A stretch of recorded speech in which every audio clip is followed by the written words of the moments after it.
आज मेरे साथ आप लोग भी जानिए कि हमारे शरीर में वो 10 नाड़ियाँ कौन सी हैं और उनके स्थान कौन से हैं। सबसे पहले हमें रीढ़ पीठ सीधी करके पद्मासन में बैठना है।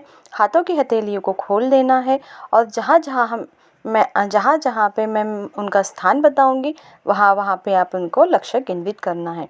इस तरह से आपका ध्यान भी हो जाएगा और आपको पता भी चल जाएगा कि कौन कौन से हमारे शरीर में नाड़ियाँ होती हैं। ठीक है, शुरुआत करते हैं। चलो पहले ही देखेंगे हम ईड़ा।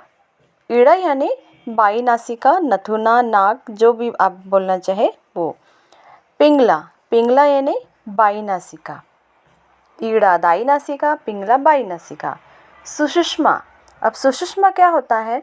हमारे दोनों मध्य नाड़ी उसे बोलते हैं हम, मध्य नाड़ी भी बोलते हैं। मेरुदंड के मध्य रहती है वह नाड़ी, उसे कहते हैं सुषुम्ना।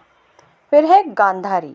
गांधारी यानी बायां नेत्र, और कुछ ग्रंथों में उसी के साथ में बायां कान भी लिया गया है, इस तरह से गांधारी। फिर है हस्तजिह्वा। हस्तजिह्वा में दाहिना नेत्र और दाहिना कान। यशस्विनी। यशस्वी यानी हमारा कान, श्रवण शक्ति, उसे कहेंगे यशस्विनी। पूषा। पूषा यानी दाहिना नेत्र। पूषा दाहिना नेत्र।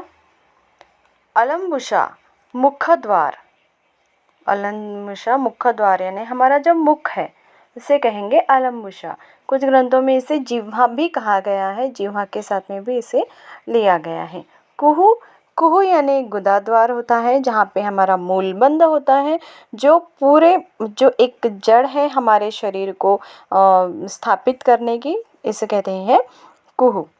शंखिनी। शंखिनी यानी हमारा सामने वाला पार्ट, हमारा जो लिंग द्वार होता है उसे कहेंगे शंखिनी।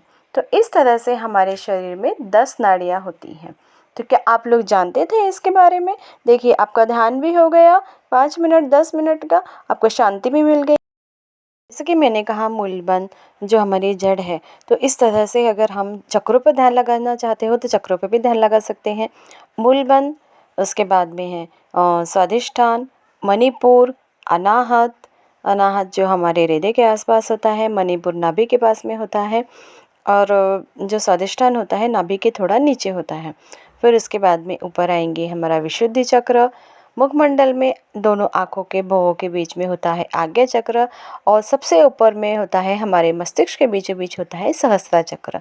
इस तरह आप चक्रों पर भी ध्यान लगाकर अपने मन को शांत कर सकते हो, एकाग्रता चित्तता बढ़ा सकते हो, निर्णय लेने की क्षमता बढ़ा सकते हो, और आपको अच्छी नींद के लिए बहुत ही ज़्यादा फायदेमंद यह ध्यान होता है। तो प्लीज़ आप इसे करते रहिए।